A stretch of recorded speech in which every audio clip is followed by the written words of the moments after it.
It's a very Castranger Christmas, and it's only me and Lane. Yep. Yeah, this is our last episode of 2025, and then we're going on break until the new year. Everyone's still been fucking sending me Zero's cat memes, and I'm sick of it. It's not a cat. It's not going to be a fucking cat.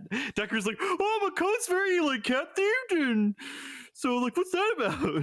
All I'll say is it's a non-zero chance. I wouldn't say 2025 sucked, but it was just, like, a lot of the same. 2025 has been a year where I have focused more on my own medical issues more than probably any year in the last decade. Yeah, decade. Right. No, that's good. You're making great progress. I'm super proud of you. Yeah, and today, actually, in fact, I got some news that I might be getting referred to a spinal surgeon to fix my back problems. Woo! Anyway, cue the roll call. All right.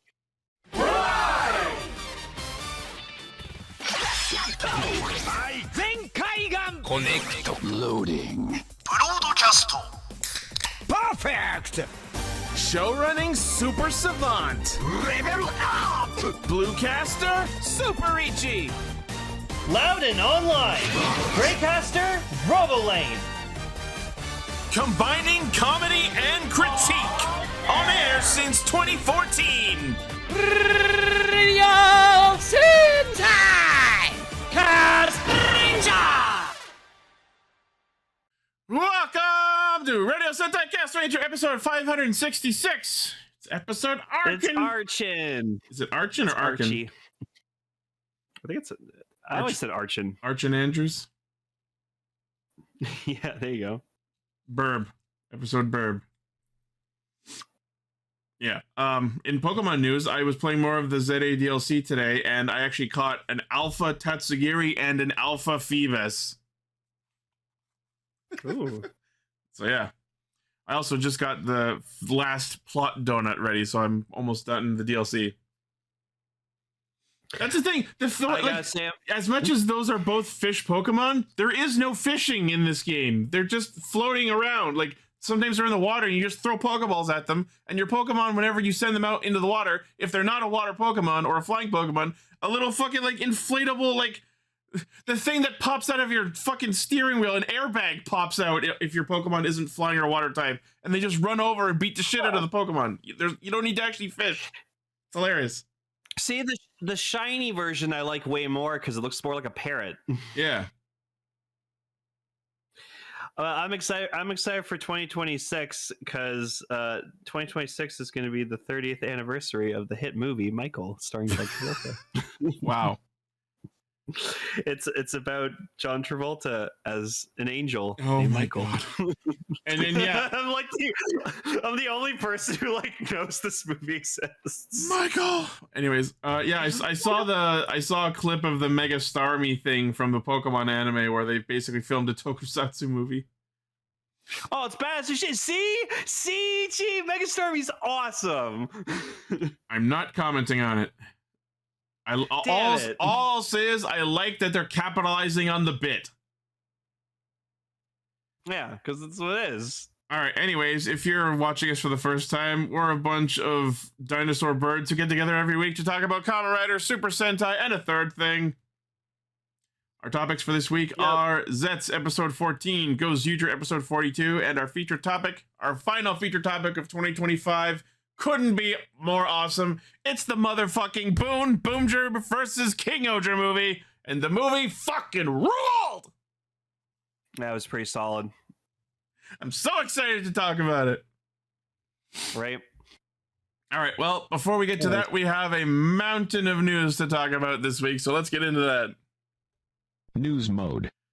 All right, first in figure arts news, we have the Shin Kamen Rider Bata Augment 01, aka Kamen Rider in a trench coat, Kamen Rider Ichigo in a trench coat, SH figure arts. So, from all I'm seeing is it's a figure arts of Shin Kamen Rider, but he's got like an effect part where like a hand where it's like his hand without a glove on, and he comes to the phone. Did he use a phone in the movie? I don't remember. He must have, or they wouldn't have included it, I think. I just love this, the second image in the gallery where he's doing this like comic book ass jump towards the camera. It almost gives like Spider-Man vibes. Oh, and he also comes with a katana, because, yep. Because I guess that's also a thing he did in the movie. I've blanked out so much of that film. They took a picture of him, like, without his scarf on, and it just looks so wrong. Oh, yeah. Well, I think that's not having the scarf on makes him look so plain. I think that's so you can have him be like the intended Bata augment model, you know, because the scarf is what makes him Kamen Rider. Wait, the effect, the telephone is from a promotion? Oh. What? They included a promotion in a figure art? Interesting. Okay. That's hilarious. That's why we need Gar here, man. Yeah. Okay, so Bandai Tamashii Nations posted official images of SH Figure Arts Bata Augment 01 / Kamen Rider from the Shin Kamen Rider film, released as part of the Grand Heroes Crossover Festival. Based on early appearance in the film, includes the Shocker emblem on the back of the mask, newly sculpted neck without the scarf. Head mask features reinterpreted coloring to match the early scenes. 145 millimeters tall, interchangeable hands, newly sculpted deformed left wrist under the protective suit, a cloth coat with wire in the hem and collar, interchangeable neck with the scarf, alternate head, sword and corresponding sheath, and the Moshi Moshi telephone from the film's promotion. Wow. It is a Tamashii store event exclusive, 11,000 yen, releasing in February. Okay. There's pre-orders, blah, blah, blah. God. After this period, it will be available in a first-come, first-served basis for Club Tamashii members under the Sky Stage and above from January 30th to February 9th. Lastly, Club Tamashii members can get it via a lottery sale from January 30th to March 23rd. So it's limited, but there's like 3 or 4 different chances to get it. Honestly, 11,000 yen isn't a lot of money for that. It's a figure art, especially one that's like of this quality, and it's a very exclusive and limited. So yeah, it's gonna cost a penny. So if you really want it, no, the feature here isn't the figure itself; it's the jacket, because you could put that jacket on other figures. Yeah, dude, like, this is what sold me on this design, was just him in a jacket. Like, that's so cool. But then again, you have this shit of him without the scarf on, and it just, no. Yeah. No, but I would love to see, after this comes out, I want people to put that jacket on other figure arts. Oh, people already have. This isn't the first Shin Kamen Rider figure art we've gotten of this guy. We've gotten so many of them. Oh, nice. Yeah, I've seen this jacket on fucking Decade and shit. It's awesome. Oh, that's probably cool.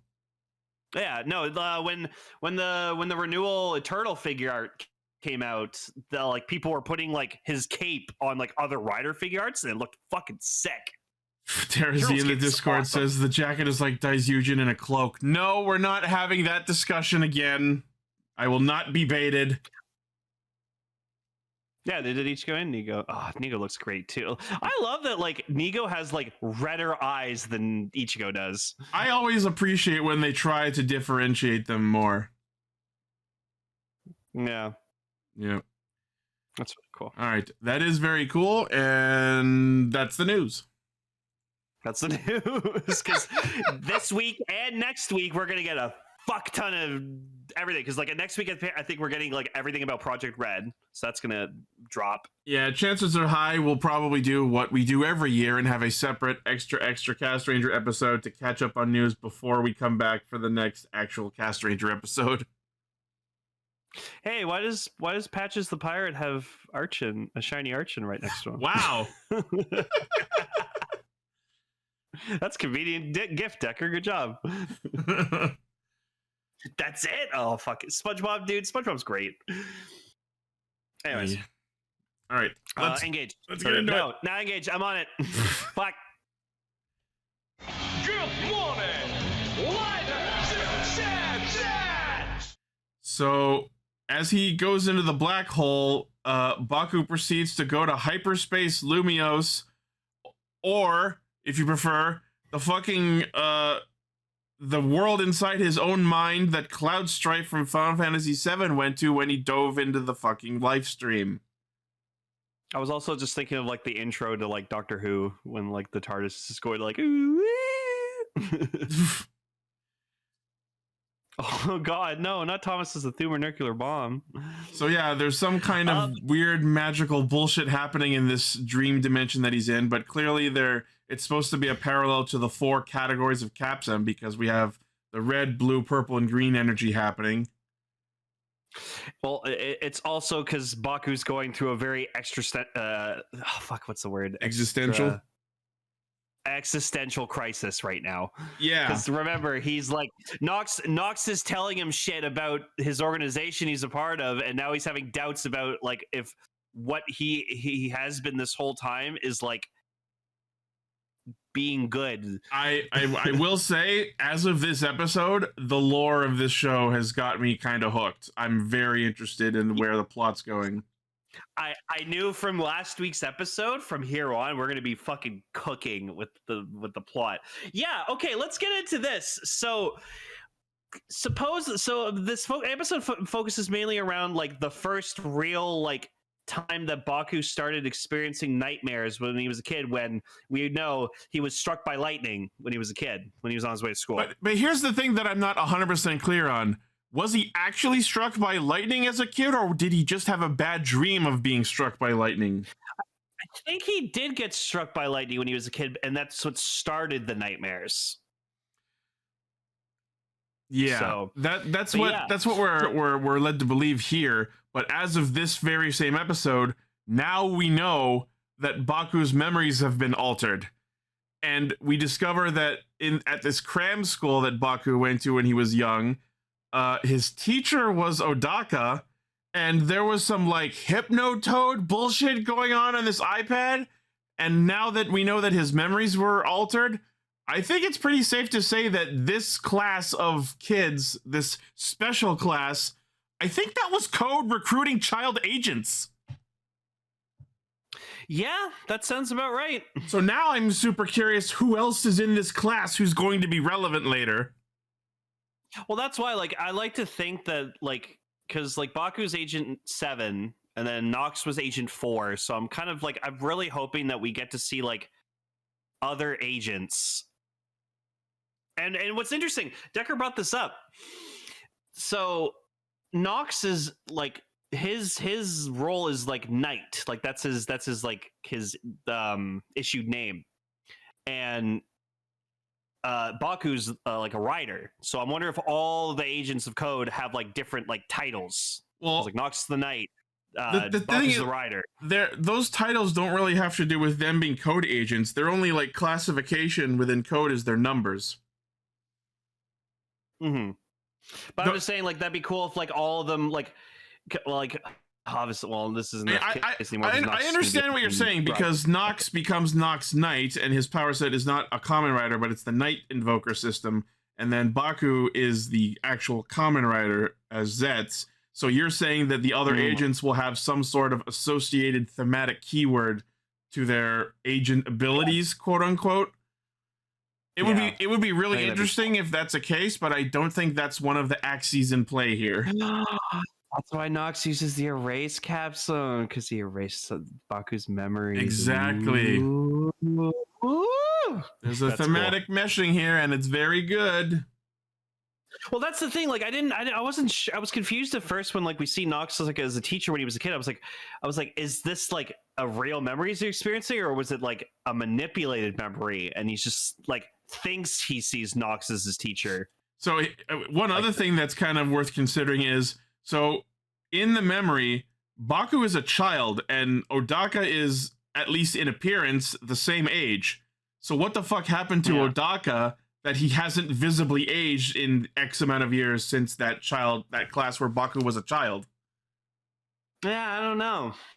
That's why, like, Nox is a very mysterious guy. Because we see Odaka, who's in a hospital bed, so his physical body is in a bed. Everyone's just saying he's just Asian. All right, let's not be racist about it. Because his actor's like 38 years old, so The actor himself didn't change after 10 years. I mean, if it's that simple, that's cool, but this is a show where we theory craft, so I'm just trying to keep all avenues of discussion open. Also, we saw he got interviewed recently, and his actor speaks fluent English, like perfect fluent English. It's awesome. It's really weird. Which makes me hopeful. I would love to see. There's probably going to be a side special or something where we get a flashback of. See, no, he looks like a baby. He looks like a baby there. Jesus Christ. I would love to see a special or a flashback or something of Odaka while he was working as an agent for Code, and then we just have Zero and him talking English at each other. Oh, the actor studied in the U.S. and Canada for 11 years. Yeah, I kind of hope that is the case, Ichi. That'd be cool, because like he's fluent in English, so if they both speak English to each other, that'd be awesome. Yeah. Hell yeah. But apparently his actor said that him playing Nox has been like his favorite role he's ever done in the past like 15 years. So it's like, that's cool. That gives me hope that he'll come back for the character role if they ever need him to. Oh yeah, usually I like to think like for the most part, usually like writers, actors, like if they want to come back, like they will. Yeah, they always love doing it. It's just, for the most part, yes, get, but famous from being. Yeah.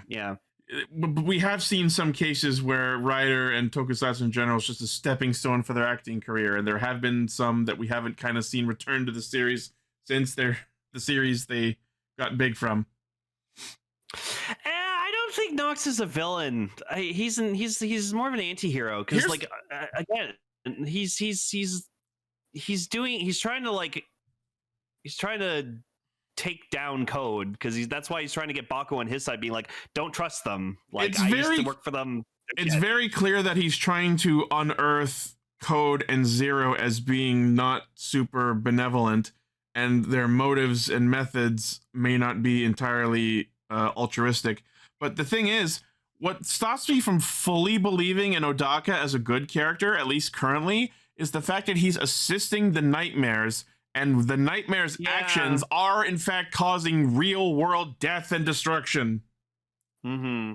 If that wasn't a factor, then I would be fully on board with, you know what I mean? No, he's not an anti-hero. That was wrong. There has to be some sort of grand secret objective that taking Code down will accomplish, that makes the sacrifices of the Nightmare explosion, like damage and everything that they've done, worth it. You know what I mean? Because we saw in episode 3 what happens when the Nightmares complete what they're doing. They break into the real world and cause fucking chaos. So for that to be an action that Nox as a character supports and forwards, there has to be some amazing rug pull in the plot for that to turn out to be a good thing. I wonder if he recognizes Baku like as an adult. When he was confronting him, he did say, "Oh, you're starting to remember." So I feel like he probably does recognize him. Yeah, so that's why I think he's just trying to like cut him out to like protect him. Yeah, clearly it's some bad shit happened. Code was manipulating you, and what I did blocked out the bad memories from you. That's why you think they're not terrible people. But yeah, we do get the debut of like how he gets his capsule for Plasma. Inazuma Plasma. It's pretty cool. He like realizes he needs to like confront his like biggest nightmare, and so he like stands in front of like not before like sort of like pushing them over, just being like, "Fuck you, get away," and then he like holds the blank capsule up, and he like catches the bolt of lightning that's supposed to strike Baku when he was a kid, and it like makes the plasma capsule. It was pretty cool. It was really badass. So that's a cool shot right there. I want so much more of this. When we figured out that these were actual nightmare creatures in capsules, I was like, we need to be catching them like Pokemon, and that's exactly what happened. Yep, Japan loves their capsules. There was something else I was going to bring up, and I've completely forgot it. Also Zero is still being a dick because like his sister is like, he's like, oh, he's been asleep for like 18 hours, and he's like, oh, he's got a mission to finish, and she's like, fuck your mission, and he's like, no, the mission Has to happen, and like Damn. he's able to apparently he's able to contact him with his phone while he's like in his like dream world, and he's like you have a new mission, eliminate the enemy, and he's like what, like who, Nox? It's like what, but he's like no, just do it. Fucking Zero Minami says that Baku's been asleep for 16 hours, and my knee-jerk reaction was, damn, I wish I could sleep for 16 hours. No, God, no, that too much sleep's bad for you. But yeah, the whole thing at the start where like even while he's in the life stream black hole dimension, Zero calls him up, says, "Oh hey, I thought you died. By the way, here's your next mission." Like Jesus Christ, you're not help. So you're not countering the allegations of being an asshole here. No, but like obviously Zero's trying to like cover up his tracks, so he Nox almost exposed him, and he's like, kill him before he talks. talks. When did this happen? Kill him before he exposes me. What? Stop him! He's supposed to die! Stop beating the evil cat allegations. No, he's not. He's not a cat. No, he's not a cat. No, I am gonna get Don Brothers level of fucking crazy if that happens. I'm looking forward to it. I'm just gonna be like in bed on my phone in Discord. You're like, Lane, you okay? I'm in bed. I'm upset. I can't do this. Like, get to your computer. No, you can't make me. I will be paranoid. He's not a cat. I want Zero to be a rider. I want him to fucking put on a belt. What if him becoming a rider is the final villain of the show? I mean, yeah, it's been a while since we fucking have done that, right? So, not really. The final villain rider has been a thing. We had fucking Dorado and Gotchard. Or Eld. No, but Gav didn't do it. Okay, well, it's been like one show then. 2 shows. I know, but remember, shows take a year, so it has been a while. Anyways. Yeah. So he like finds Nox, and Nox is like, wait, what the fuck? Like, you survived? And he's like, yeah, bitch, and now I'm ready to kick your ass. And I lived, bitch. Transforms into Inazuma Plasma. Plasma. The fucking how the belt said it. The fucking bit when he was about to henshin and like he snaps and the lightning crackles in his hand, and then you hear the belt making a fucking lightning storm noise. That was badass. Yeah, I love the shot when he's just like running like the Flash. Like it definitely this form was definitely inspired by the Flash. Oh, he goes full Flash, like a flash so of cool. lightning. Yeah, right. And then the eyes are yellow, which are really nice touch. And like I always say, I don't like the kind of like green on the helmet, but with this suit, it looks really good. So this is a banger suit. The black and yellow and gold mesh together very, very, very well. It's thematic because lightning bolts cutting through a midnight sky is so on brand. I actually really like the brand consistency of the green horns on the helmet. I don't know if you can count them as horns, but you know, placement wise. But yeah, that's the like unifying element of Zetz's suits, that they all have that green crest on the helmet, and I like that. Mm-hmm. Also, I've been really enjoying Nox Knight's design now. Like, I really like the suit. It's pretty. I actually really like the like metal Y visor cutting through the eyes of the helmet. It kind of makes the part that you see look more evil because they're like thinner. He's like squinting. I didn't want to take it that far, but kind of. No, I'm not like trying to say that because like he's Asian. I'm just like that's good. It's like that's why he didn't age. Yeah, exactly. That's why he's not Asian. Upgrade. Oh yeah, here's all the Phase 1 suits. Yeah, no, Command still fucking is number 1 for me. Command's dope. Sorry, not sorry. Dragon Ignite.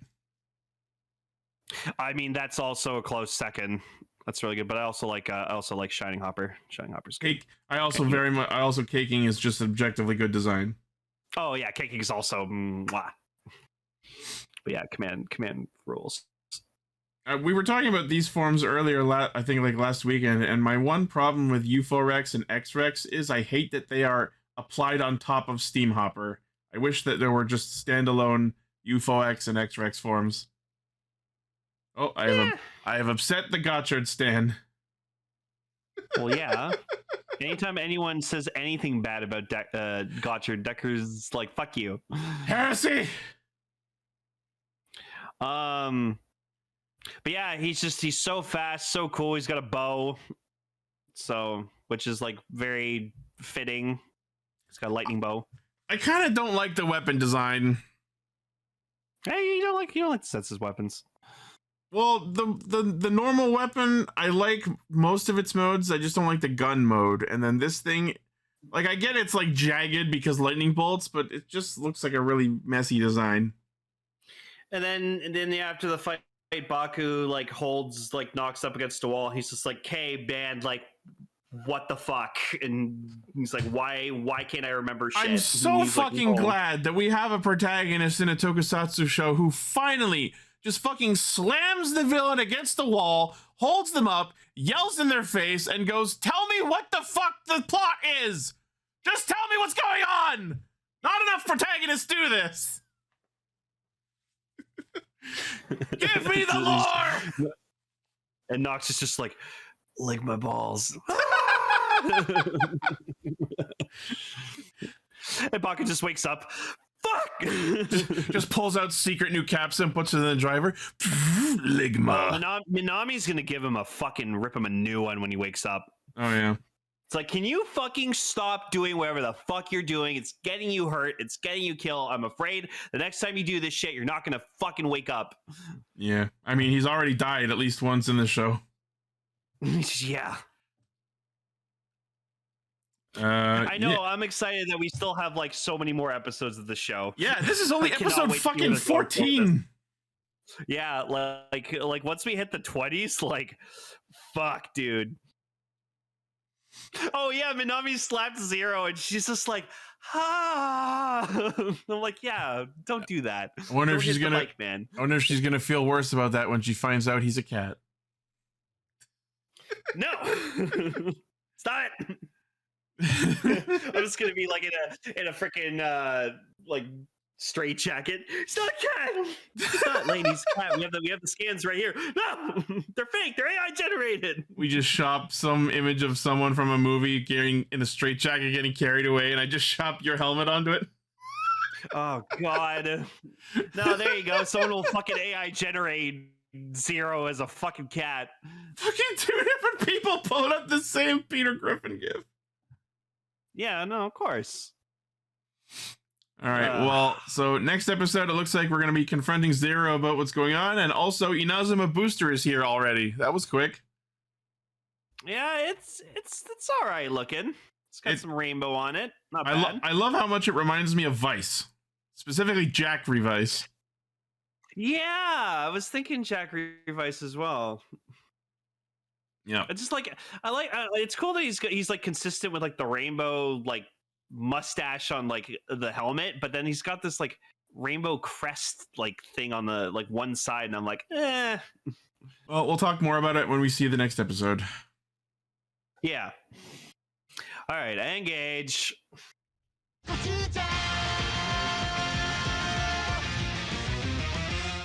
So, well, it's definitely looking like who's gonna be the final villain. So I know that Gozyuger's effectively a lost cause at this point, but I have to say this episode was kind of good. Yeah, no, but like it really shows that Sumino is just really taking like just back of the line now. Oh yeah, no, like because like Decker was saying that apparently like Haruka's actor's like really busy with other shit too, so she only has like limited time to film. So yeah, I feel like we won't be advancing her personal plot much for the rest of the show, if at all. Yeah, no, trust me, I've been also noticing that the Kinjiro has also kind of been taking a back seat, which is unfortunate because he's my favorite of the team. So it sucks. That's why I'm glad his last big focused episode was like really good. Yeah. So yeah, Gudaband, aka Tega Naguru, gets kidnapped and yoinked back to No One World, and then so obviously Bouquet's undergoing her emo girl phase, and then oh no, sound the Bryden alarm that we've had the whole time and never used because all of our rings have been stolen. Yeah, their alarms consist of the doves in their ceiling just glowing red, and then like freezing in place. And then yeah, like Kuon walks into the room. Kuon, our rings have been stolen. Oh no, how awful. Who could have possibly done this? Definitely not me. Wink, wink. Wonk. Yeah, exactly. Oh no. Anyway, so I gotta remember.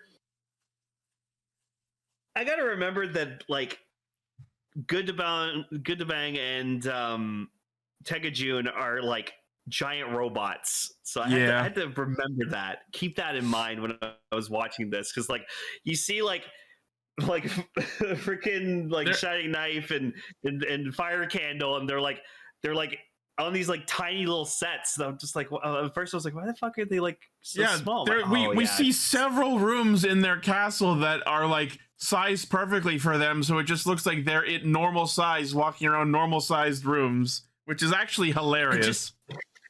And just Tegajun decides to like try to like re-educate Good to Bang by like putting on like tying him up and putting him in like a theater room and putting on like a puppet show. No, that wasn't even the first thing. So the thing that everyone's been memeing about for the last week is just the shot of him sitting in what I can only assume is the playroom in a fucking bib. Yeah, but but also just like the puppet show, and she's like, oh, you like, what do you think, like Tegajun? And he's like, it's fucking stupid. And she's like, oh, you boys are so complicated. I thought you'd like this. Like, well, what do you like? And she's like, it's so funny that she's an AI and she's like, oh, it turns out I don't understand you and your emotions. Yeah, it's like literally if you go into like a Google search engine being like, what do baby boys like? What do baby boys like when you kidnap them from their fucking friends? it was so like, and then they just give you the most bullshit answer. The funny thing about it is that when they kidnap him and they talk about re-educating him, I was getting like re-education vibes, like it was gonna be some like terrible military like eyes held open while we reprogram you so you're evil again bullshit. But no, it turned out to be just, I'm your mommy and you're my son and we need to have some family bonding time for some fucking reason. By the way, you should remember that your goal is to reprogram the human world. Fucking what? And then he's like, but I miss freaking Kamade. And it's like, well, what if you just change everyone to him? That would be good, right? Yeah, maybe. No, that'd be awful. Yeah, and they get it. It's so funny that she's an AI because they get into like, oh, the reason we're doing all of this is because humanity is terrible and there's wars and there's violence and we need to reformat the world so that humanity will be better. And again, this is something AI would absolutely do because no AI can possibly understand the subtlety and nuance of humanity, the variance in morality, and the fact that not everyone is a terrible person, but fixing it with such terrible black-white blanket solutions is not going to solve anything. Yes, like what Tara said, Ultron, because Ultron was made to make the world peaceful, and then he just did one quick little read of the internet and was like, oh, cool, humans suck. They're the problem. I'm just gonna wipe all of them out, and that solves the problem. Yeah. But my favorite shot was just seeing like Tegajun, this giant robot, just kind of like motherly squat in front of fucking Goodbye, just being like, come on, son. This is so fucking funny. Oh my God. Also, I really love the Tegajun suit. It's a good suit. It's a good design. Super clean. It's super clean. I really like it. When they try and re-educate him, they pull out this like giant fucking picture book of like a monkey and crab and they start to tell him the fucking story. And the fucking puppet show. Yeah, no, and then like the puppet show, like he wants to like stop the puppet show. And you just see the puppets go like, oh, just like flail onto the ground. They just like fall over as if like she was directly manipulating them. Oh yeah, and then Fire Candle's just doing his best, and then like Bouquet's just like, yeah, I got my own fucking shit to do, and they're like, no. Did anyone else think there was one shot in the back half of the episode where Bouquet like looks at one of her guns, and the way the camera is angled, I'm so fucking sorry, made it look like a dildo. She's like, and she looked like she was hypnotized by it. Yes, Tara, Fire Candle is #1 babysitter. We have to talk about this real quick. The fighting in the giant fucking playroom is the coolest shit the show has done in so long. The cinematography, the choreography, the effects, the fighting, it was all so well done and fun and interesting, and they don't do shit like that enough. Yeah, no, that was really good shit. Vegas, anything's a dildo if you're brave enough. Oh, God. And just, it was so good to see Goju Wolf and Fire Candle fighting again and bickering at each other. And then fucking... Oh, yeah, no, like... And then fucking Goju Polar has this stupid big brain idea. You know, he's about to shoot fire. I'm going to run in and block him with my ice. Well, you got to remember, sometimes ice can be like really overpowering to fire. It only worked because Polar is so overpowered. But like, if they were on equal footing, that wouldn't be such a good idea. I know I'm just going too far into my Pokemon brain when I think about that. I know. I also like the banter. Fire Candle is just like, I always get so riled up when I excited when I fight you, Gozu Wolf. And Gozu Wolf's like, yeah, you make my muscles sore the worst. Fighting you makes me fight. I love fighting you. Fighting you makes me sore. and then Speaking of unintended sexual comments. Yeah, and then Polar's just like, yeah, we don't have time for this shit. We gotta get out of here. One thing that was so low-key funny about the episode, going back to the whole Take a June thing, is, so you know how most of the time when they're in that like main cathedral room, the fucking big doors open and we just see Take a June's face there? So I can only assume that there's a big like hangar room that she's sitting in that she just like nestles her face into in order to talk to them. And then in the fucking playroom where Tega Naguru is, there's also a door that Tega June sticks her face through. So I would love to see how she's doing this, because I just imagine she's sitting on some sort of rotating surface, like a fucking lazy Susan, and in front of her is the chapel, and then directly to either side is a door that leads into the playroom. So she just like rotates 90 degrees and shoves her face into the gap where the door is to talk to Naguru in the playroom. That's the weirdest fucking shit for me to fixate on, but that's what was going through my brain when they showed the playroom and the doors open and you see June's face. I'm like, what the fuck is happening? Oh, and then just we'll get to it at the end with Kuon, but oh my god. So yeah, then there's the shit with fucking Rikuo and Bouquet, and like she's like, oh, you killed my sister, and he's like, yeah, but I want you to be a fan of me again. I know I'm an egotistical fucking bastard, but like I really want you to be a fan of me again. And okay, she's like, no, okay, yes, I will. Before we can talk about anything worth talking about with this whole Byakuya Bouquet plot, we have to absolutely put aside the fucking predatory nature of the idol and fan relationship, because that parasocial bullshit is so corrupting to impressionable young minds that I can't believe we are supporting this in a show like this.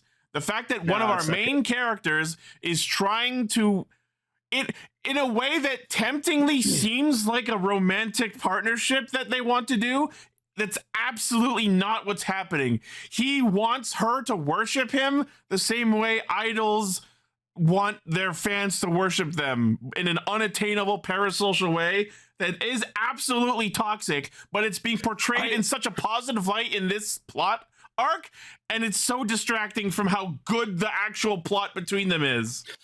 You know what I think it is? I think it's because like it's been so long since he's had someone like Bouquet like love him the way she did. And then he just kind of like ruined that, and he's like, no, but like she loved being a fan of me, so like she would want to go back to it. It's like, that's for her to decide, but you murdered her fucking sister, so no, man. Let go. I want you to love me as a fan loves an idol in an unattainable way, but I'll be real nice to you about it. And here's the other thing, and we talked about this a little bit last week, because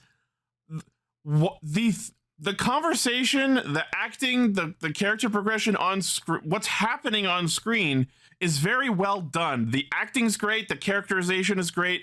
It's an interesting plot to watch unfold, despite the toxic undertones of it. Let me be clear. It's not okay what's happening, but what is happening is being done in a very good way. It's very well acted. I've said all this 100 times. But the problem is, the reason that Bouquet is angry about this is so underdeveloped. If Ribbon had been a character from the start of the show and they had developed a sisterhood over the entirety of the show, this culmination of that arc would have been so much more believable. But the fact that Ribbon only existed for effectively a week, and yet Bouquet developed an immediate and profound attachment to someone who is not an actual blood relative of hers, it just makes this whole plot ring hollow. Yeah. Why is she so... Okay, I get that losing a family member is bad, but this is not someone who's been a family member for your entire life. This is someone you've known for a week, and she was...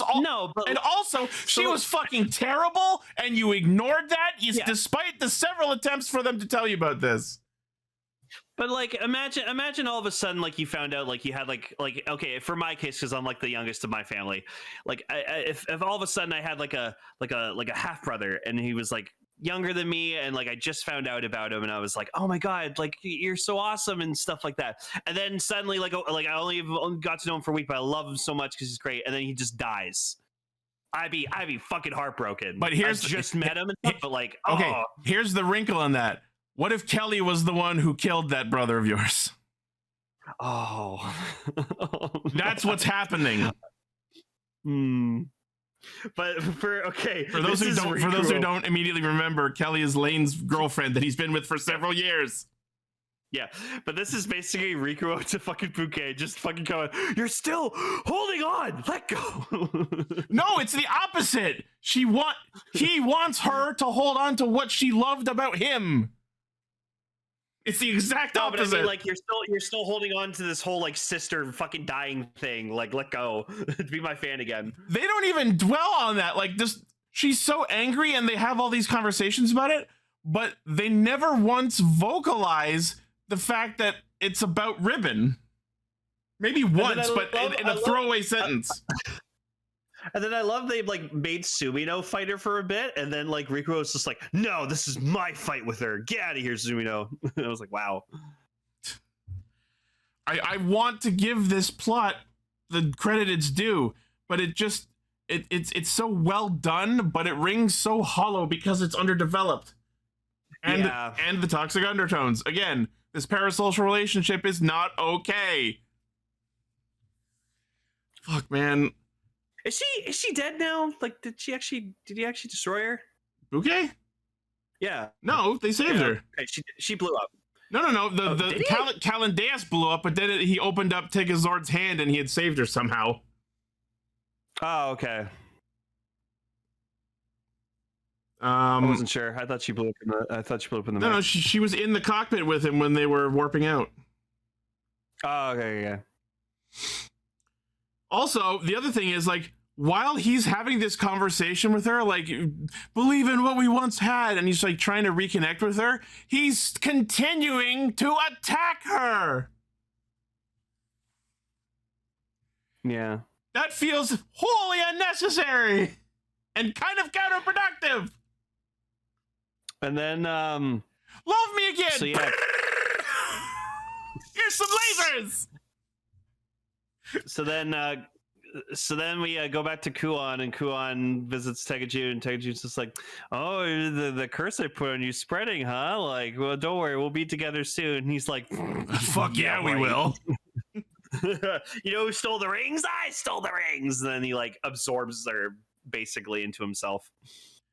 And then like they switch roles, and then you just see Kuon's fucking face in the door. The fucking shot of his face in the door. That was a meme for a while. I kept seeing people meme that face, and I was like, I don't get it. And then I saw it. I was like, oh, okay. Lane, it's funny. The thumbnail needs to be that shot, but with your face in the door. Oh no. Okay. Can I? Yeah, sure, you can. Someone pull up that shot of Lane's making the shocked face. Oh, the Shoma face? Or the Toma face? Yeah. The Toma face. God, it's such an old photo.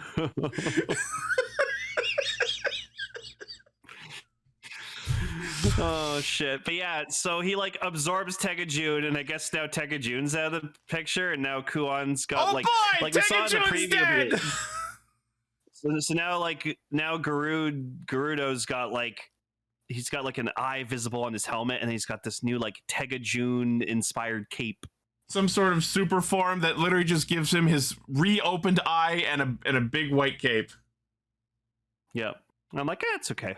I like his original design better. And also he's got like a taiga ass white hair extension.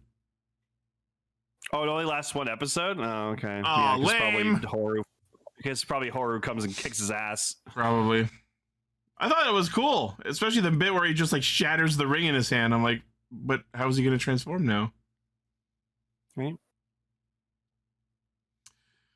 I also liked that there was this bit during their conversation between Kuon and Jun where it's like, oh, you were made weak because the love that you developed for your followers was a bug in your programming, and that's why Ribbon was so fucked up. I'm like, oh, okay. I guess. Yeah, well, yeah, Tegajun started to grow a fucking conscience, and like that fucked her up. Did she? She was still pretty much like, we need to reprogram the humanity. But she didn't really like give a shit too much about her like subordinates, and then there was that one episode where she like gets really angry and she like attacks the Calamity with like all of her like forms. Oh yeah, I guess it's just she developed affection for the Briden general specifically. Yeah. She was like, oh, they're my children. I made them. I love how Terrazy in the Discord's like, we don't have time. Remember the Calamity? I would love if the show remembered the Calamity. We'll see if that happens. Oh, we only have 2 Universe Warriors left? Ooh, who's left? Who are the last 2 teams we need? We have to complete the set. Kastranger and Kingohger. No, we already got Kingohger. Well, he's still alive. His ring hasn't been claimed, I think. Oh, okay. Speaking of, one thing I forgot to mention last week was last week's Golden Ding Dong was the Kingohger one. Oh, was it? Cool. Yeah, it was a fun one. I like that. Yeah. I forget his name, but it was clearly Kingohger. Guess who that was? Tell me. That was the VA for who? Gira? Or the sword?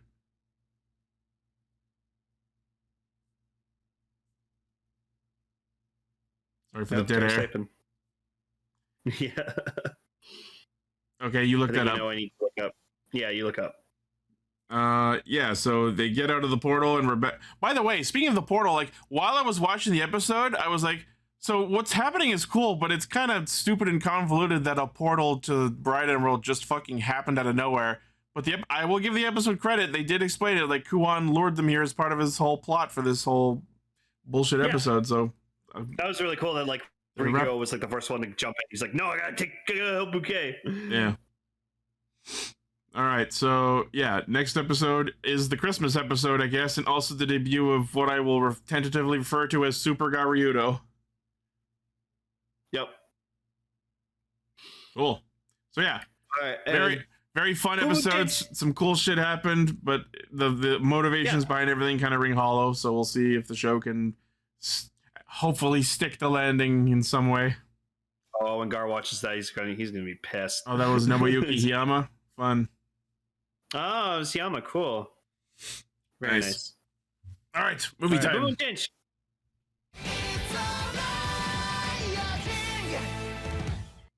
Fuck everyone! Kingohger wallpaper and sound effect. I just want it to be, it's all right, you're boom. Yeah, so Kingohger, Boonboomger movie. Very solid, very fun. This movie fucking ruled! This is what good Sentai looks like! Remember good Sentai? I can't tell you how much I miss the Boonboomgers, like, so much. I miss these dorks. And I miss the Kingohger dorks! Like, freaking, yeah, like, it was nice to see them. I am sad that my boy Racules wasn't in it, but there was good reason why, so it was pretty cool. All right, first thing we need to talk about, Yanma's hair is normal again! Let's fucking go! Well, yeah, he's out of his liking Himeno phase, so it's okay. Yanma's hair is black and blue again! I'm so fucking happy! Also, it was just really delightful seeing Jeremy again, because like I just saw him show up and he was smiling, and I'm just like, "Oh, Jeremy." he went Otto. I love every conversation Jeremy and Genba had because they're both the smiling trickster bullshitters of the team. Oh, the fucking Jeremy-isms. Like he goes like Otto, and then there's like they're explaining like the plot of stuff, and then he goes, "So that happened." I'm like, "Yeah, he said the thing." Tossa?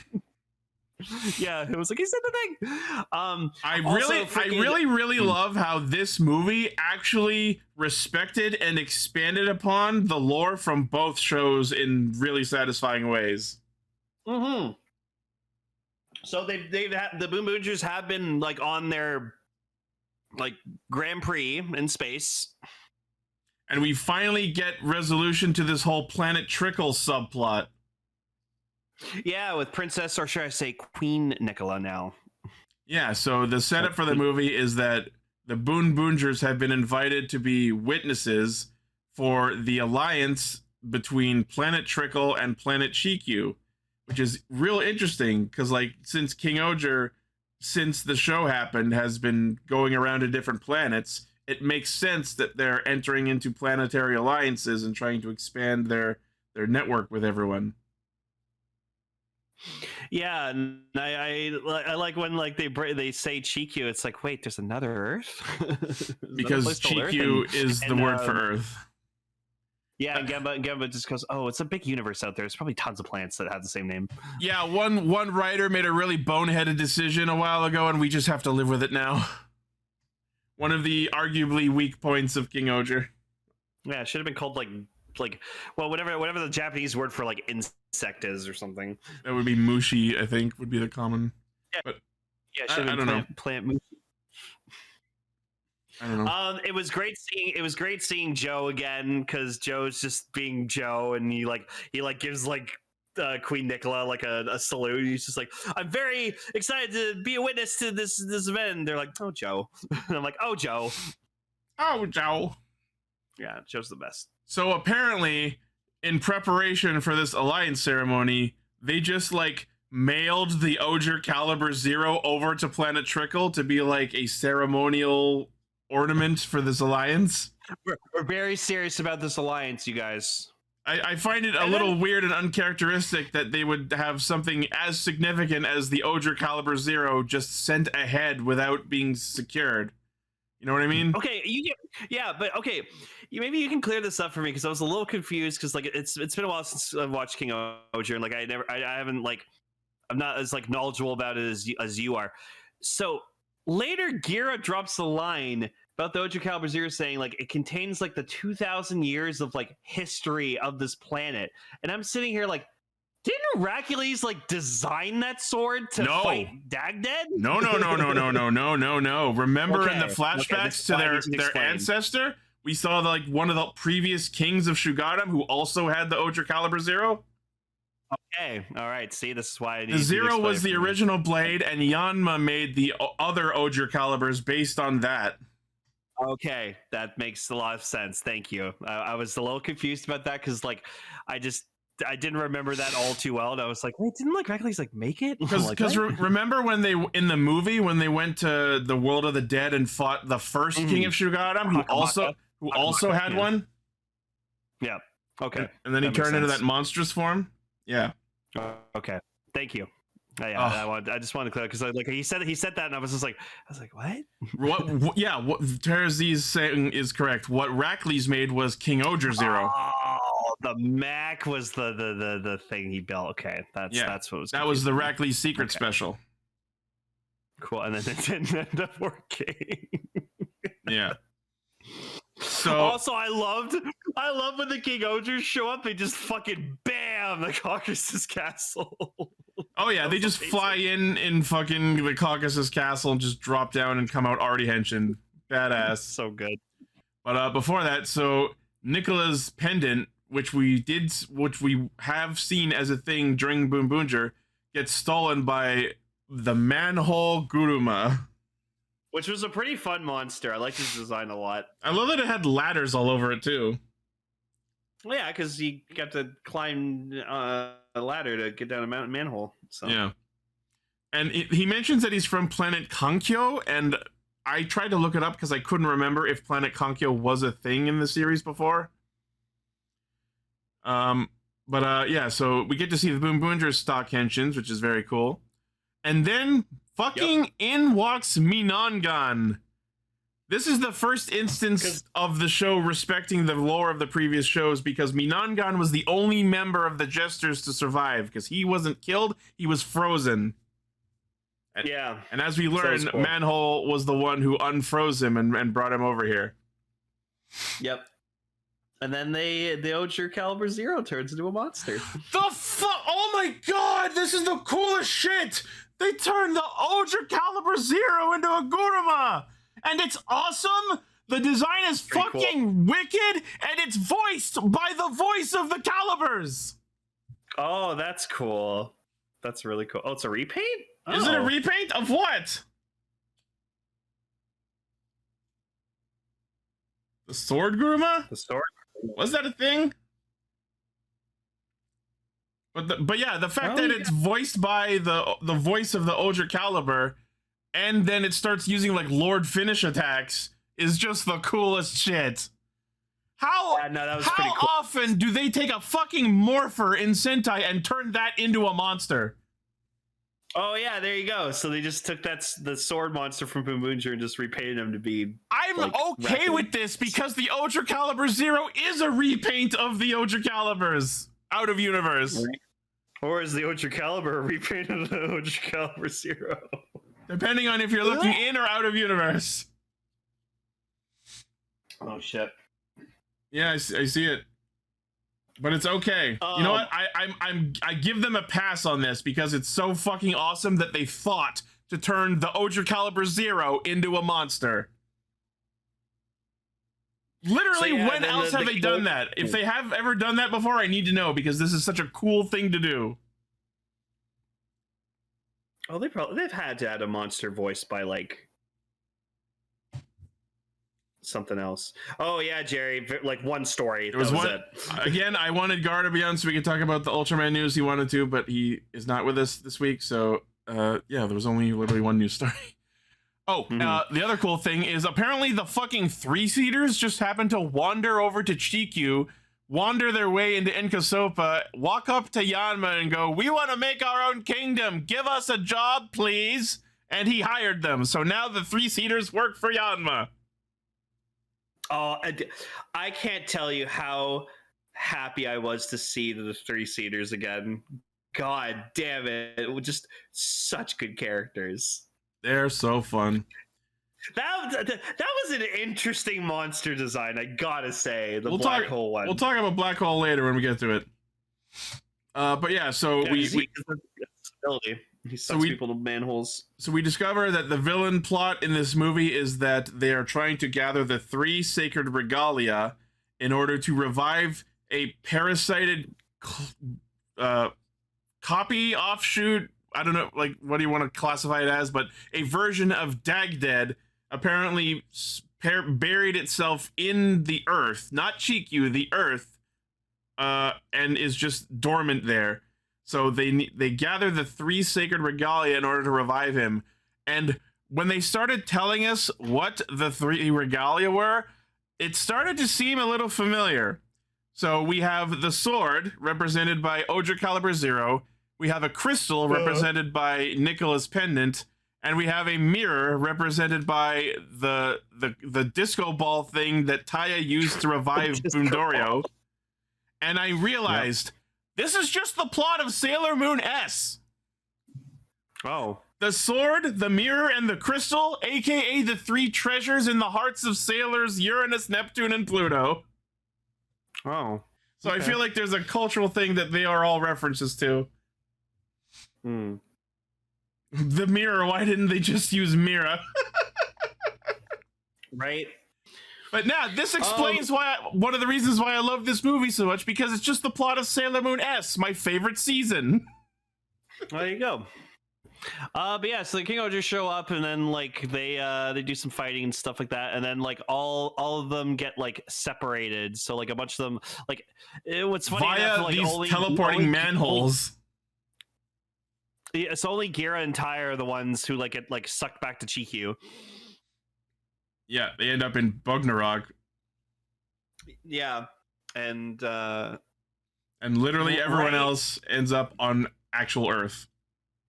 It's the three regalia of Japan. Is that just a thing in actual Japan? That's cool. That's cool. So yeah, so like we get like the typical things. So like Joe with I think it's like Joe and I wrote down who the groups were. Before we talk about what happens with these like groups hanging out, my immediate problem with this whole arc of the movie is like, the monsters are doing shit, you guys. The monsters are actively trying to destroy the universe by reviving Dagdead. Should we really be spending this time fucking around? Yeah, no, and I did realize that. Like, come on. I fully realize that the actual answer is they're just doing whatever while Yanma and everyone are working on connecting the communication lines between Earth and Chikyu so that they can bring back Gira and Taya. And I get that is the reason why. But until I understood that while I was watching this and seeing all these scenes of everyone just fucking off and having fun, I'm like, guys, there's active monsters walking around doing shit. All right, so we have Joe, Genba, Kaguragi, and Jeremy who land at the shopping strip where everyone knows and loves Joe and just starts giving him food and protein powder and whatever the fuck. And that one character from Ultraman Blazar shows up in it as like a muscle head, which is great. I love that Kaguragi was immediately fascinated with the Muscle Bros, and I'm kind of sad we didn't get more of a scene of them hanging out flexing. Yeah. And then my favorites, like is it's Rita, Mira, Himeno, and Bundorio. They all and Itasha. Itasha. They all go to like a theme park, and it's just like I have to gush about this because it's the most like fucking adorable shit ever. So first, like Miracle has like the fucking balls and the gall to like go up to Himeno and be like, you probably should change out of that dress. You're gonna look really out of place. And then she's like, huh? And it just cuts to barely. It's like they picked like a cosplay day at the theme park, and like, no, like, I think that is just like a cosplay theme park because like they showed a sign, and I think that is just like a park where they're always cosplaying. I thought it was just like an event for that day at the theme park or something. I could be wrong, but that was the vibe I got. Yeah, and then Himeno's just like, yeah, I think you're the one who's out of place right now, and I'm like, damn. Lol, no, you. So then they help Mira pick out a dress and stuff, and like, of course, Tasha just like says yes to every single one, and Himeno's just like, no. And like, we get to like the last one. Obviously, they settle on a pink dress because Mira's Boon Pink, but I have to say, like the green dress that she had on right before that, I actually think that was a better dress. They roasted the last Pink Ranger, right? But no, I think she looked really pretty in that dress. Like her hair was down and like her shoulders were exposed. And I think just Mira looked very beautiful. And then it was just like funny later. She's like, I can't do this in this dress. I need to get back to my casual clothes. She just like rips the dress off and she's just in her normal outfit again. I'm like, you did not have that under there. That's bullshit. Also, there was just this one really weird out of pocket shot where like Rita, so like Bundorio and Rita bond over like Berora merch, and then like there's just, I have no idea why this is a thing, but there's this one shot where Rita just like puts a hand on Boondorio's chest and just like rubs him. And just yeah, because he looks like a fucking mascot, dude. My fucking comment watching that was, don't rub the Boon Boob. No, but do you remember Saibu, the one who also fucking is like obsessed with him? But did she ever actively sexually harass Boondorio? Oh, probably. Who knows? Jerry brings up a good point. I'm so sad that we didn't have a Rita versus Saibu Boondorio off. You know what I mean?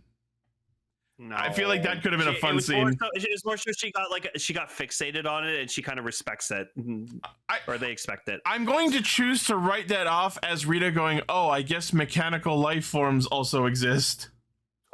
Also, like they're going on rides and stuff, and there's just this one shot where he's like they're on like the swirly teacups or whatever, and like Tasha's like on her own swirly teacup, and she's just like, "Oh my god, I can't!" And you just see her fucking like her head tilt to the side. She like faints while she's on these fucking teacups. I was dying. They must have glued that. Funny. Like, oh god. They must have like glued or taped that hat to her head because she was shaking a lot, and that hat did not fall off. And then it was so fun just seeing them all in the park. We had just Rita freaking like rubbing Boondoro, and he's like, "What the fuck are you doing?" It's like, "You're so cool. We're just gonna ignore that and move on." Right. Oh no, he was weirded out by it, but he's like, "Okay, I'm gonna ignore this HR violation." And then we cut to so then Gira and Taya. Gira and Taya are in Chikyu with Yarokar because he's the plot device, the MacGuffin to get them back. I'm so happy we got to see Garo Jimu again. Yeah, but like, so there's a recurring thing in this movie that I've noticed. So like, the whole time Taya's with Gira, he's like seeing Gira like do stuff, and Taya's just like weirdly fascinated by him. He's just like, oh my god, he's like so cool. And I was like, okay, man, what the fuck's that? Like, I don't want to like go too much into it, but like, I think Taya kind of developed like a crush on him. We do know for a fact that he and Boon Blue have been a thing, so this could be like the seed of a potential love interest, like, maybe. Because like, I don't mean to jump ahead to the end, but like, Taya like goes to Gira. He's like, I like you, Gira, and Gira's like, oh, cool, man. Yeah, he says something. Taya's like genuinely like smiling and like looking at him like he like has a crush on him. I'm like, oh fuck, I think Taya's crushing on Gira. He says something at the end, and then in the throne room, he says something to the effect of like, I really idolize you, and it would have been so fucking funny if we just cut. I don't know why I've forgotten Boon Blue's name. We just cut to him. Was it Ichiro? Yeah, we just cut to, just pan. We get that scene where Gira's like, I really admire you, Gira, or where Taya's like, I really admire you, Gira. We just pan over to Ichiro, who just gives like a jealous smirk. Chashiro, that was the nickname, Chashiro. But yeah, it would have been so fucking funny to just because that didn't happen. I feel like this whole Taya admiring Gira thing kind of goes nowhere. No, because they're not going to see each other again. But like, unless. Maybe.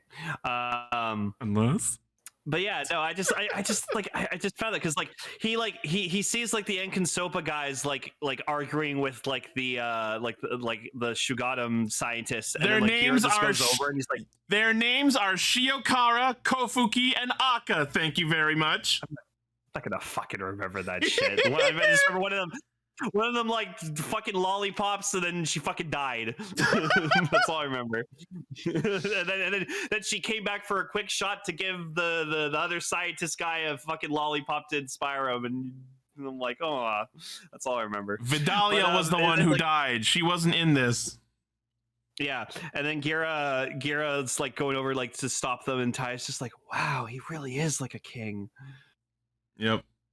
It was so fun that like they in order to get them back to Earth, they used the highway zone, and in order to do so, they had to actually feed gasoline into Yarukar. No, okay, so I thought like because they say like okay to produce gasoline we have to like have like human screams, like it needs to produce screams, but I always was like, oh, but it has to be like genuine terror. So I thought when I had heard they said that it's like, oh yeah, we need screams. I was like oh no, Gear's gonna like do his evil king shtick and he's gonna like say like a lie being like, I'm gonna fuck you guys all up, take you all over, like I'll enslave you, to like make them like scream in terror and stuff. No, he's just like, all right, everyone, scream with me. Ah! And I'm like, oh, did they not in Boonboomger establish at some point that the screams for gasoline don't have to be from genuine terror? It just makes that more effective? No, they never established that, but I just figured like usually when you scream it's because of fear, you don't just... Sure, but I feel like there could have been a moment where they really capitalize at the end, where they literally have like a Monsters Inc. moment of, oh, screams of joy and happiness are better. Yeah. I don't remember if Boonboomger did that, but I feel like if they didn't, they absolutely fucking should have. And then, hey guys, remember the handoff with Kingohger and Boonboomger, and he like drives them around Chiku in his car? Oh my god! Remember that was nice. A month or so ago, I told you that I had watched the movie because I was so excited to see it. Dude, holy shit! And I said that Gira and Taya did the coolest fucking shit in that movie. Yeah, this was it. That was it. Them driving through the portal and then Gira standing up in the car as Taya drove him around. Like Gira was riding it like a horse into fucking combat. Holy shit, was that awesome? Like, I was never expecting these two Sentais to cross over to like work as well as they fucking did. Like, holy shit. Because like Kingohger, they're like an alien planet that's based around knights and like fucking castles and shit like that. And then you got Boonboomger, who are like fucking cars and shit. Gira, like, god damn, did they work well together? Gira was riding around on Taya's car like it was a noble steed. I guess you could say that's some real fucking horsepower. That's true, Chronicle. The Gozyuger Shinkenger movie was also a really fucking fun movie. Did they do that in that movie as well? No, but just like I just remember those, like it was just really weird scene. Oh, did they? Oh, okay. I mean, it's been a long time since the themes are effectively the same. Race cars meets swordsman. Yeah. Oh, they did it in suit. Yeah. Interesting. So yeah, they capture Boondorio because they realize like, oh, he's got the mirror in him, and it's like, oh, we need to extract him, and they fucking crucify him.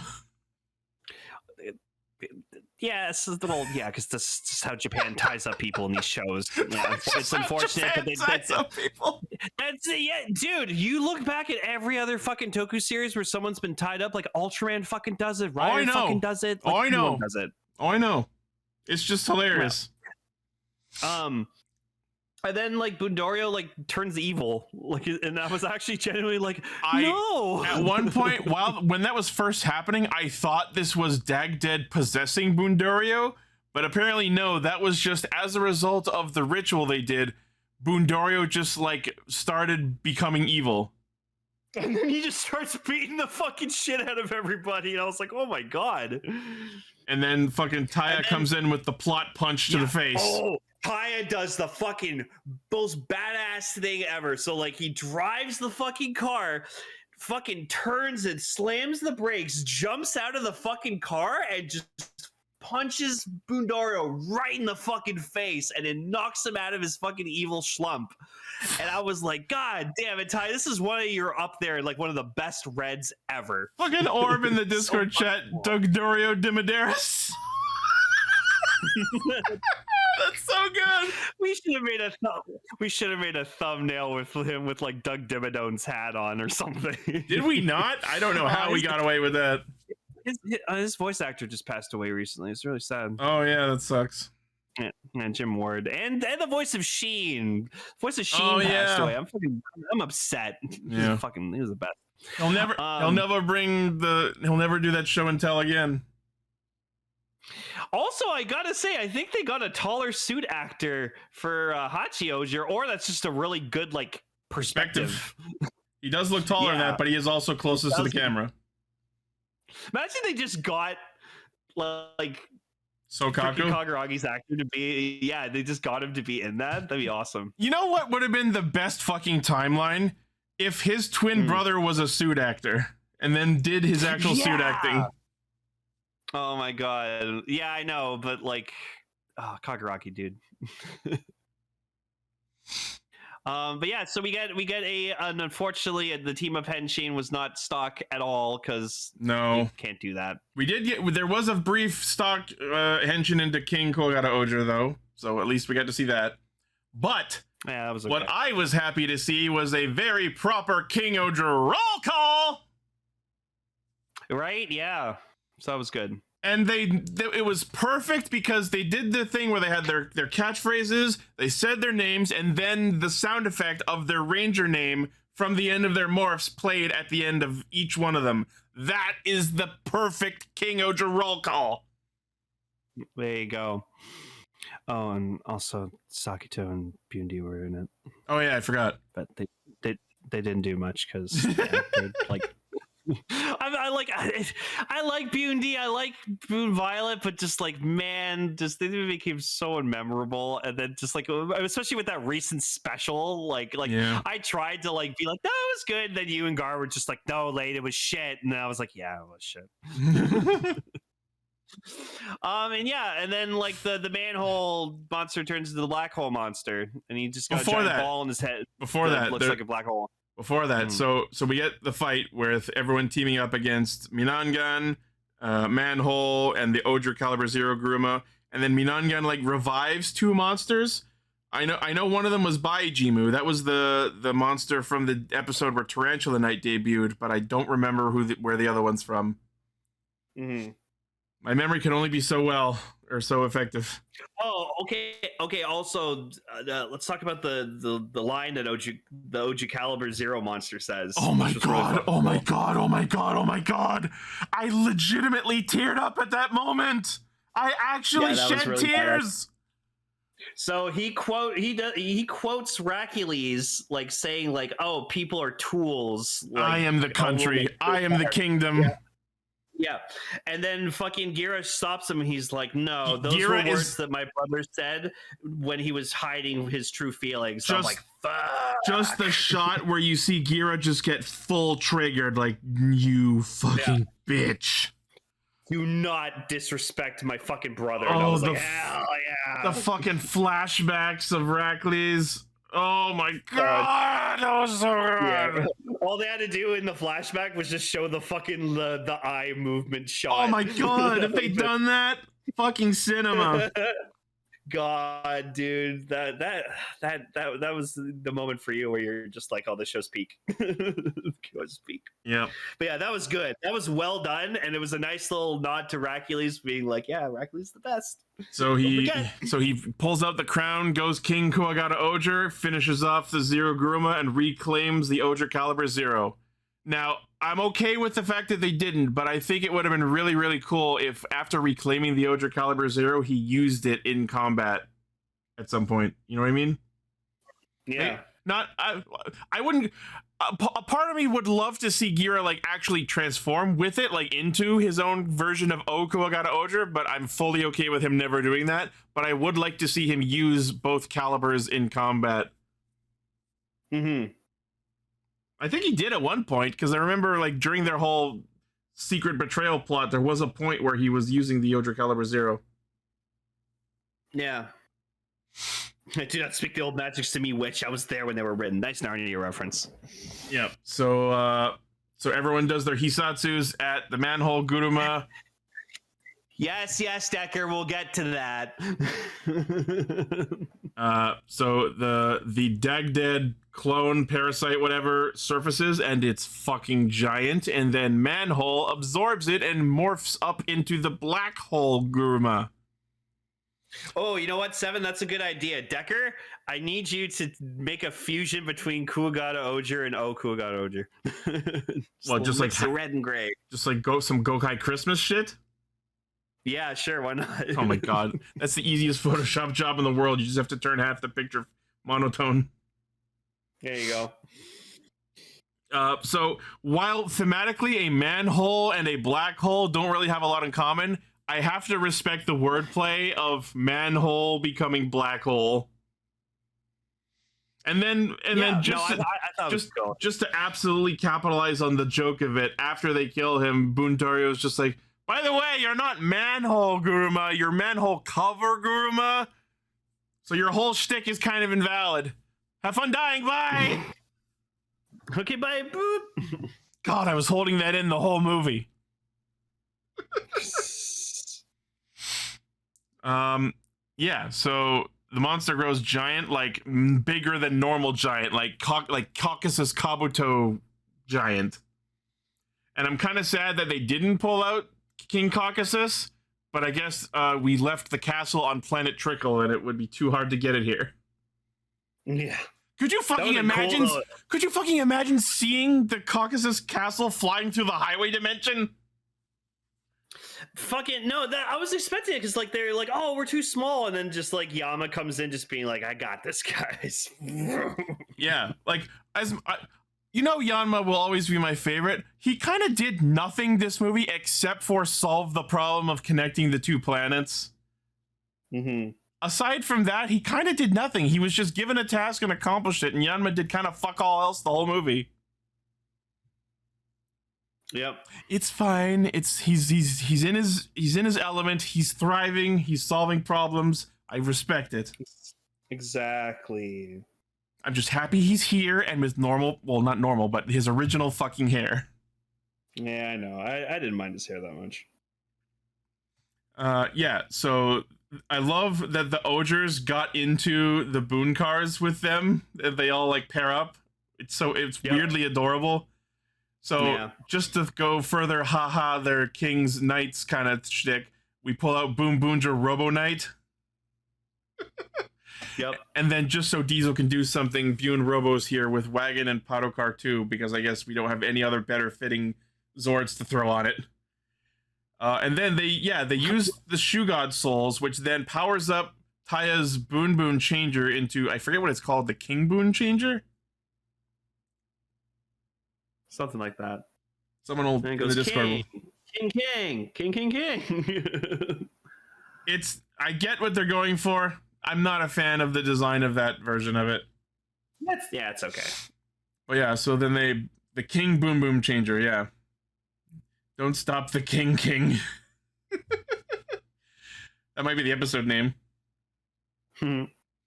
So yeah, they Bakuage Ogai Buso, the two Megazords grow into this super giant form, and then so Boonboomger Robo pulls out the sword from Kingohger, the Tombo wings, and then Bundooryo's head turns into the head from Kingohger, which is technically part of Papillon and not Kuwagata, but that's fine. And then why did we bother putting weapons on Bune Robo? Because we then immediately dropped them to swap his arms out for Kabuto and Scorpion. Because they wanted to make a knight reference, that's why. And then for some fucking reason they showed like holographic tarantula arms behind him, even though he didn't actually have those on the model. I don't know. Anyways, yeah, they beat the monster. And one comment during that fight that I thought was cute was like, it doesn't matter what powers Ants receive. Meanwhile, he's standing there with God Ant on the sword, not knowing what a fucking OP secret move powerhouse God Ant is. Yep. Let's get some shout outs in the chat for God Ant. I know you are all still there. Good old God Ant. Get God Anted on. There it is. Hell yeah. So yes, they do the Super Sentai slash, which was a pretty fun sequence. And then they blow up the monster and the day is saved. Woo! So we go back to Planet Trickle. The alliance is formed. Everyone is happy. Bundooryo breaks in and interrupts the ceremony to feed everyone curry. It's so funny that we're talking about this right before Christmas, because my thought as this scene was ending was, Boonboomgers and Kingohgers, you'll go down in history. Because Nicola at one point says your names will go down in history. But we don't have time for any more of that because cue the ending song and dance. Oh man, it was great to see everyone do the fucking Boonboomger ending. It was so cute. It's so fucking funny that it was 100% just the Boonboomger ending and dance. I'm so actually happy that they didn't decide to sprinkle in the quote unquote Kingohger dance into this because that was so fucking terrible. No, we don't remember that. But no, we just get everyone doing the Boonboomger dance the whole time, and it kind of works. I miss Boonboomger, man. I missed a lot. It was fucking solid Sentai. I loved it. I have the exact same feelings about Kingohger, and no disrespect to Boonboomger, it was a very solid Sentai as well. Yep. So again, I did not expect these two teams to work as well as they did, but holy fuck did they. I also miss Zenkaiger and Dawn Brothers, especially Dawn Brothers. I didn't miss Zenkaiger when it was done, but in a post Dawn Brothers world, I will also admit to missing Zenkaiger. Mm-hmm. But yeah, no, this movie ruled. It was really, really good. Chronicles mentioning Cure Major. I'm pretty sure the throne room they were in on Planet Trickle was the planet from Kira Major. Wasn't that the throne room from the planet in Kira Major? Right? Absolutely. What was the planet called again? It was a really fucking Crystalia. Yeah, that's right. I remember because Takamichi made his last name Crystalia. Yes, Takamichi Crystalia. Yeah, because he was adopted by family. Yeah. So anyway, this was up there, like really one of the really better crossover movies. So yeah, really fucking solid movie. Absolute respect to lore of both shows, and it expanded on them. We got to see some developed characters. We got respect to the major plot lines of both shows. We got to see it was a very good where are they now shtick for everybody involved. Yeah, take fucking notes, Kira Major's and Kaiger fucking movie. God, that was bad. The Senpaiger movie. Yeah, that was not good. Yeah. But yeah, this movie really respected both teams, and I'm really glad. So. And this was done by the Boonboomger writer, not the Kingohger writer. So applause to them for really paying attention to Kingohger's plot. Yeah, he probably did his homework. So absolutely. Yeah. Just fucking solid banger movie, and I'm so happy that's what we're ending our Castranger year on. Also, Yama just kept calling everyone fucking raccoon brains, and then like Beer's like, why does he keep calling? I was like, oh, it was almost like a fucking comfort food just hearing him call everyone Sugapon Tanuki. Yeah, but I'm like, he's calling you guys idiots. It's his nice way. It's his nice way of calling you all dumbasses. I love and also thought it was hilarious that like as they were all running into battle, like Yanma says the thing, and then fucking Mira just like stops one of them and is like, "What's this raccoon thing about?" And it's like, "Don't worry about it. Don't worry about it." My immediate thought to that was like, "Mira, we're in the middle of fucking combat. Ask this later, please." Also, one of them yells out like, "Who the fuck made you in charge, Yama?" Yeah, we just hard cut to Keiwa later. Someone say my name. Because Tanuki. Yep. But yeah, really good movie. Yeah. That was Boonboomger versus Kingohger. It's so funny that these movies are called versus because in this one there really was absolutely zero of the two Sentai teams fighting each other. I think it's because versus has like a more extended meaning in Japan. Yeah, it's less the teams versus each other and more the shows versus each other. Yeah. Oh, VS stands for Victory Super. Interesting. Mm-hmm. All right. Well, that is going to be Castranger for the last time in 2025. Yeah, enjoy, guys. It was a pretty wild year. It's been an absolutely crazy year. We're looking forward to moving forward. We're looking forward to Gozyuger coming to a hopefully not terrible ending. We're looking forward to Project Red and Gavan Infinity hopefully being a worthwhile replacement. The next, it's gonna be crazy next year. Yeah, my 2026 goal for next year is it's like sort of a personal one, but it's more so I just kind of want to like hang out with people more. Like even online, in person, doesn't matter, but I just want to like do stuff with people more because I've noticed in the past year I kind of just been like a loner for a lot of my free time, and that's why like I started playing Baldur's Gate with Ichi every Saturday, which we've been having a blast doing. So, and yes, next year I'm gonna try to like change that. So. Vegas says we both know he'll shit on the ending regardless. That's kind of my job here at this on this production. Yeah. Well, a lot to say about Gozyuger, don't worry. All right. Well, this is normally where I would say Jikai Radio Sentai Castranger, but not only are we taking a couple of weeks break until the new year, but by the time we come back, we will have to do a double feature. So we will probably be doing that in lieu of a feature topic for at least 1 week. But yeah, so we're going to do that. But I will give a shout out to our currently active patrons, which includes Blaze, Armorhide, Midas the Fool, Vegas Bear, Locke, whatever, and Vegas Bear again. Thanks, Vegas, for loving us twice. That's crazy. The show's so nice you paid it twice. You're on the list under 2 different email addresses. I'm not going to say what they are, but there's one that says Vegas Bear 92 and then one that says Vegas Bear with Bear in all capitals. Once he like realizes he's been charged twice, he's like, "Oh fuck!" I can send you screenshots of this later. Oh, Vegas has been charging us twice. Oh shit! Oh, no. Yeah. What if it's your evil twin? Live on the air. It's just Vegas. You're scamming me. Live on the bear. Another rider, Vegas. I've been saying the names every time since it started. Yep. But he's not here all the time, so. Well, do you not listen to the finished episodes? Are you a fake? No, I'm not gonna say.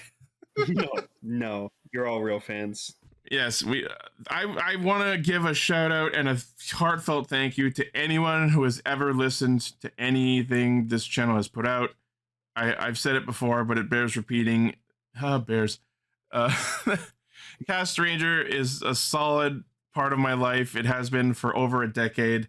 It is the most consistent thing in my life. It is a fixture. It is a routine. It keeps me grounded.